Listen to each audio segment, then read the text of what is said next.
Being in love with the idea of someone, what does that even mean?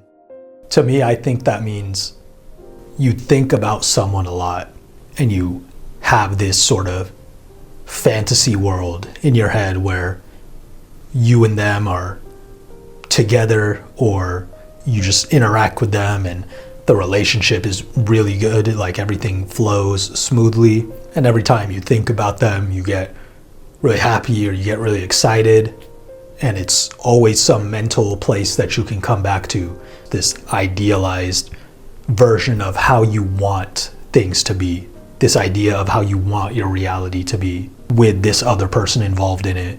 The real reality is that everything that you are thinking about in your head is not real. I know that's obvious, but I think this is so common. I think this is something that most of us do, like 99% of us at some point or another. We just are constantly living in a fantasy world in our head of the way we wish things were, or the way we want things to be, or the way we hope things turn out to be.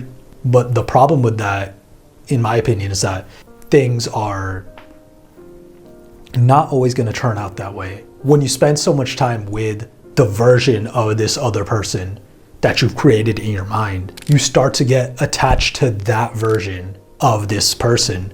You start to build this connection with the idea of that person. You're falling in love with the idea of someone. That's how it happens, because you spend so much time not with that person, but with the illusion. So for example, I'll give you a story from my own life. One time there was this girl that I was talking to. We would see each other every so often, and the vibes were always good. The conversation was always good. We clicked really well. We got along really well. This, when I was younger, I started to think about, oh, does she like me? Is she kind of into me? I couldn't really tell. I wasn't really sure. I started to think about like the idea of us potentially being together. Like, what would that look like? What would the process of us getting together look like? What would I say? How would she respond? And I would just run through all these scenarios in my head. But then what I noticed is that what started happening is when I would actually go and interact with her in real life, all of a sudden there was a lot more anxiety and tension just within myself when I would interact with her. I've started creating this false narrative in my head and putting all this pressure on our connection and putting all this pressure on the interaction when there doesn't need to be any. Because at the end of the day, those were all just ideas in my head. I was basically writing fan fiction in my head. But really, I should have just let the connection be what it is. I couldn't interact with her properly anymore. All the good interactions that we had, where I was just being myself and she was just being herself, now it was like there was this friction, there was this awkwardness, because now I was doing too much. I was trying to be someone that I wasn't. I was trying to force the interaction to go a certain way instead of letting it flow that way naturally.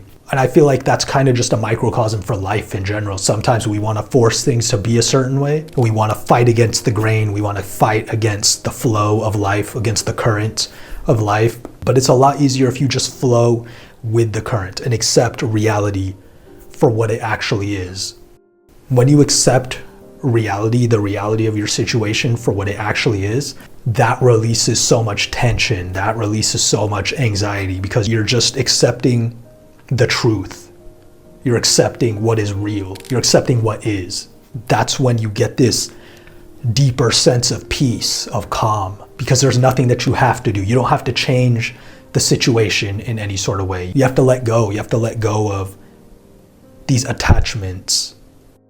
Train yourself to let go of everything you fear to lose. You have to learn to let go of everything you fear to lose. When you're constantly thinking about this person, you've created this idealized version in your head, this fake, false version of them. You become attached to that version because you're constantly thinking about that version of them. You're constantly with that version of them in your mind. And so that becomes a part of your reality, at least your mental reality. And it's almost like that version of them becomes more important than the actual them. You're not seeing them as they are. You're seeing them as how you want them to be, of how you've created them to be in your mind. the idea of someone that you had in your head, that's actually disrespectful to the actual person that you're thinking about, because that's not them. That's your ego, your mind creating them. And that's where this tension and this awkwardness is created. And then you can't just have a normal interaction, a normal conversation, and actually potentially make a real connection with them, because you're not being yourself and you're not giving them space to be themselves. How is that fair to them, right? If you really think about it, you don't even really like them. You like the idea of them. You like perhaps the idea of being in love. I think nowadays a lot of people romanticize romance. They just want to be in love. You might not actually have anybody that you're in love with, and so you create this false reality where there's this perfect person, and you might use someone that you know or someone that you interacted with as a template. But again, it's not real. It's all an illusion in your mind. The sooner you just escape from that false reality, and the sooner you accept real reality, the sooner you're going to be more at peace with yourself and your situation and the actual connections you have with people around you. The sooner you're going to be able to actually have real romance, because how can you have a relationship if you can't relate to someone? You can't relate to someone if you're holding them to some perfect standard, some unrealistic standard. You can't connect with them human to human, person to person, imperfect being to imperfect being. It's unfair to expect all these things out of them, but you don't expect all these things out of yourself. Hold yourself to a high standard first. Then you will start to attract other people who also hold themselves to a higher standard, because you'll be on the same wavelength. You'll be about the same type of shit. The point of this video is just don't get lost in the illusion. Don't get lost in the fantasy land.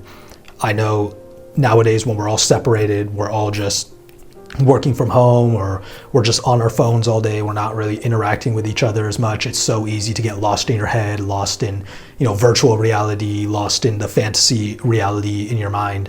Trust me when I say things are so much better in real life when you actually connect with real people. You might be trying to force or project sex or romance onto someone, but in reality, you guys will be better off as friends. And you could be ignoring a great friendship with someone because you're romanticizing romance and you're putting sex on a pedestal, and you're just thinking that the first person that you have any sort of vibe with, any sort of connection with, now you have to immediately have sex with that person, or you need to immediately start dating that person. So just learn to let go is what I'm saying. This illusion version of them, it's a small part of a bigger fantasy of this perfect life that you want to live, of this perfect life that you'd rather sit there thinking about instead of actually going out into the world and creating. It's a form of escapism. It's a form of distraction. So all of this thinking of the idea of someone, being in love with the idea of someone, is just ego, your mind living in its own fears, trying to protect you from the perceived dangers of the real world, protect you from the fears of rejection or the fears of failure. But those fears are bigger in our head than they are in reality.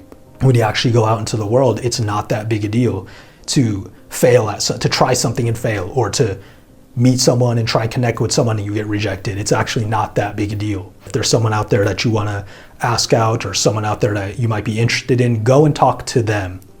Go and interact with them. Focus on who they are and actually get to know them and see if the real them is compatible with the real you. You're not going to sleep with every woman that you meet.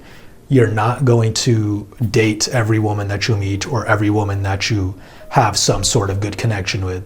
When you just take a step back and you stop forcing sex or forcing romance into an interaction, and you just kind of let your connection breathe, let it be what it is, let the story unfold naturally between the two of you, then yeah, it might still go in that direction, but it's going to be a lot better because you didn't force it. You just kind of let it happen. You let it organically, naturally happen at its own pace. I think that level of patience, of just letting the connection build up over time, is kind of lost nowadays, because again, there's so much dating advice online about, you have to cold approach a girl or something, or you need to hook up immediately off of a dating app when you match with someone.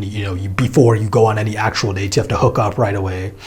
Otherwise, that person doesn't like you. They're not interested in you. And I'm not saying there's anything inherently wrong with doing that if that's what you want to do, but that's not the only way to go about things. You don't have to just force everything to be sexual. You can allow that part of it to just organically happen as you get to know someone, as you connect with someone. Let the connection that you have with someone be what it is. Let your connection with them be what it is.